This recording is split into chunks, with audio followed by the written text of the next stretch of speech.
Hello everyone, आज date है 20 फरवरी 2022 और इंडियन एक्सप्रेस न्यूज़पेपर एनालिसिस में आपका स्वागत है। इस वीडियो में हम इंडियन एक्सप्रेस न्यूज़पेपर की इंपॉर्टेंट न्यूज़ को एग्जाम के पॉइंट ऑफ व्यू से डिस्कस करेंगे।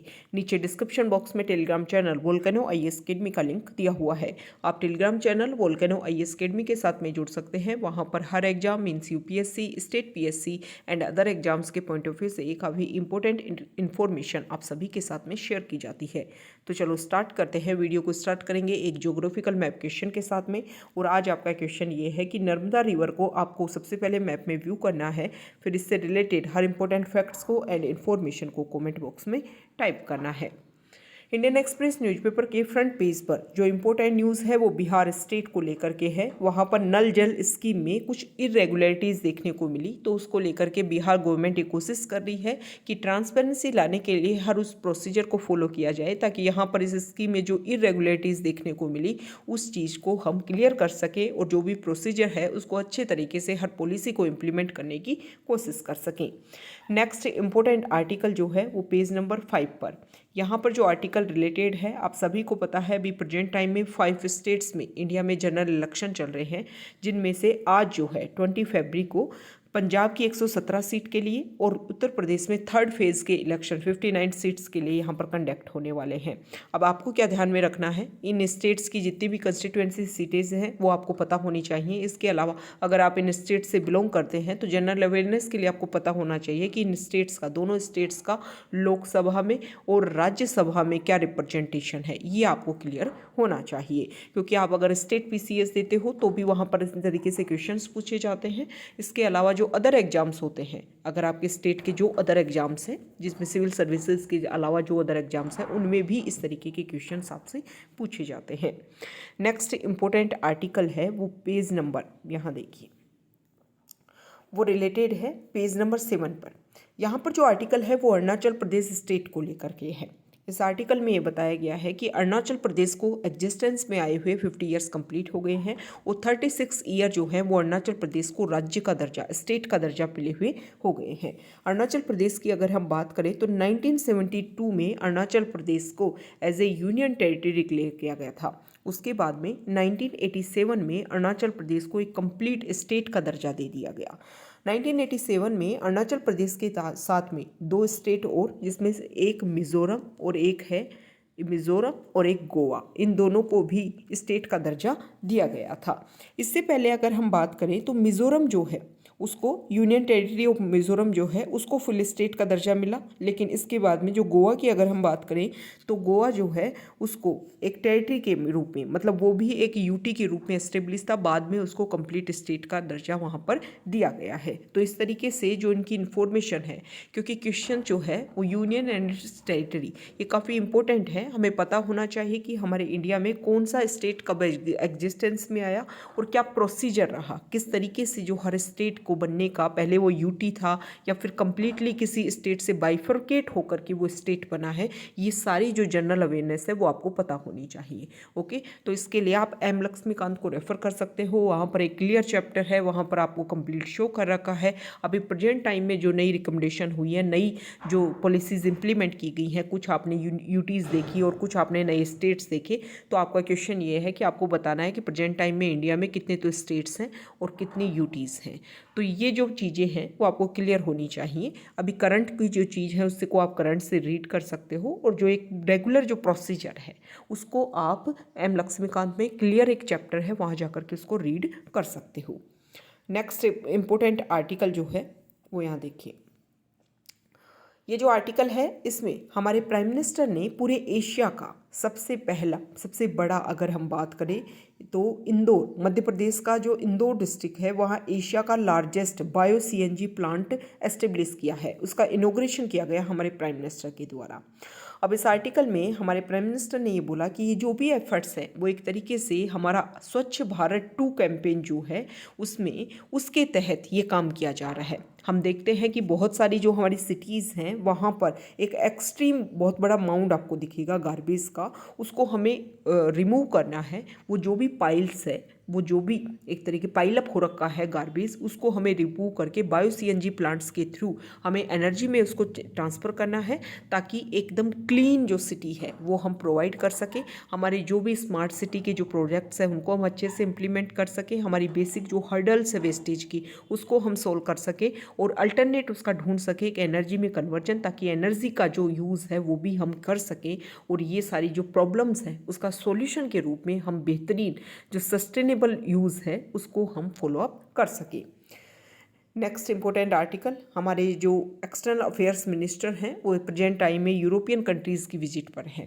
यहाँ पर ये बताया गया है कि एस जयशंकर जो हैं वो जर्मन फॉरेन मिनिस्टर एनालेना बियरबॉक के साथ में उन्होंने डिस्कशन किया। चाइना के साथ में प्रेजेंट टाइम में हमारे क्या रिलेशंस हैं उसके बारे में यहाँ पर बात की गई है।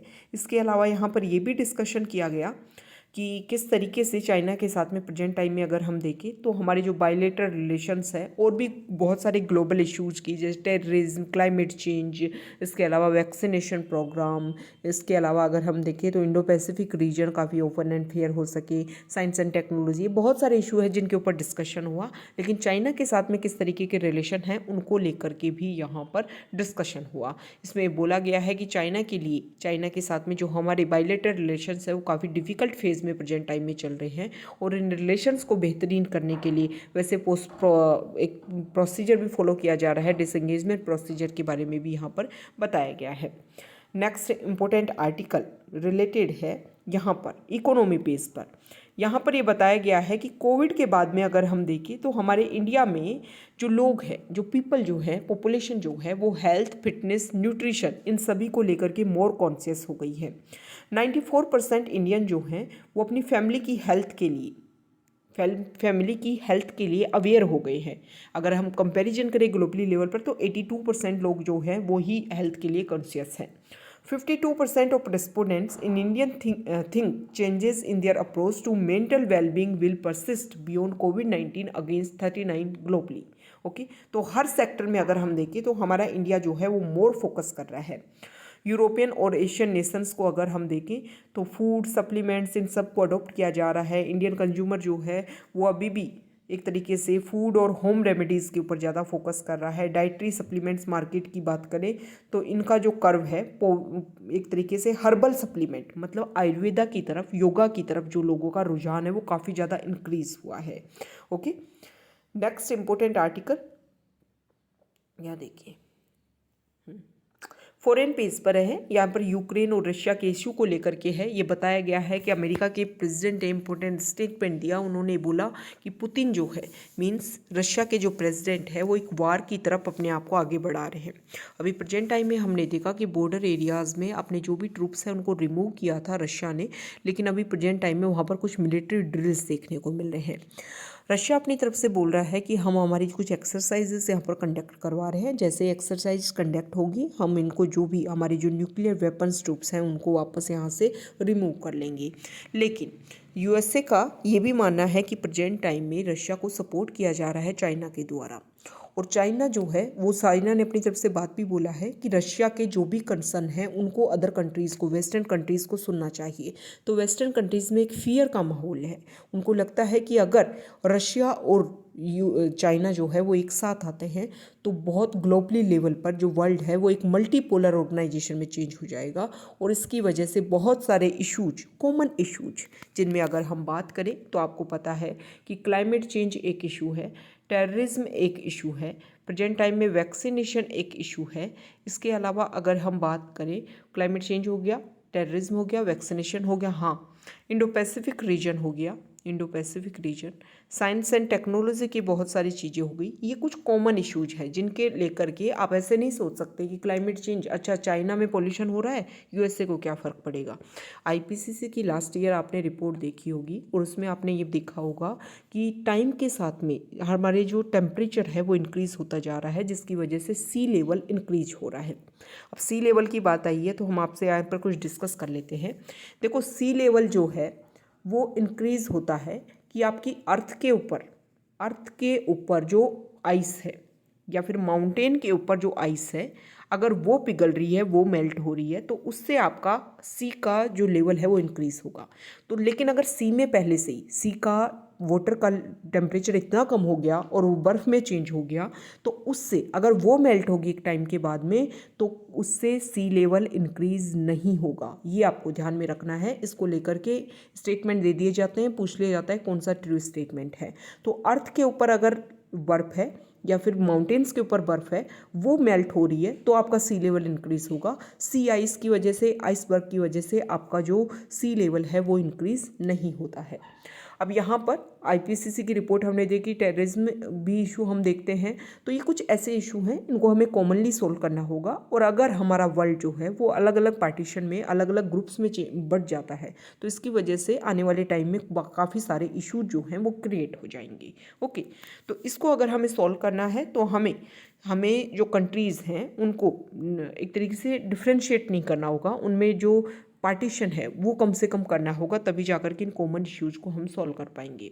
75 ईयर्स ऑफ इंडिपेंडेंस में इंडिया एंटर कर चुका है। यहाँ पर कुछ नंबर प्लेट्स शो कर रखी हैं कि अगर हम बात करें 1947 के टाइम में, तो हमारे फिक्स्ड लाइन टेलीफोन इंडिया में 36 करोड़ थे। 1988 में लगभग एक सेंचुरी, हाफ ए सेंचुरी जब कंप्लीट हो गई, उस टाइम 180 लाख, मतलब 120 टाइम्स हमारे यहाँ पर फिक्स लाइन टेलीफोन जो है वो बढ़ गए थे।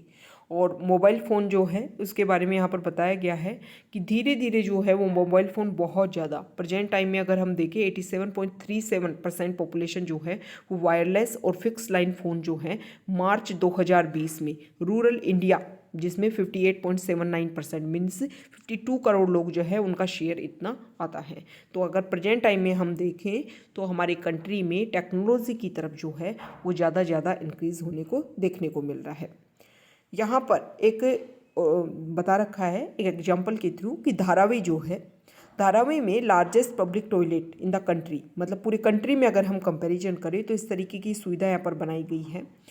जो मुंबई स्लम में जो वीमेन रहती हैं उनको ये सारी की सारी जो भी टेक्नोलॉजी, जो भी एक तरीके से जो बेसिक फीचर होने चाहिए, बेसिक रिकमेंडेशन, बेसिक फाउंडेशन जो होना चाहिए लाइफ को सस्टेन करने के लिए, वो सारी चीज़ें यहाँ पर प्रोवाइड करने की कोशिश की जा रही है।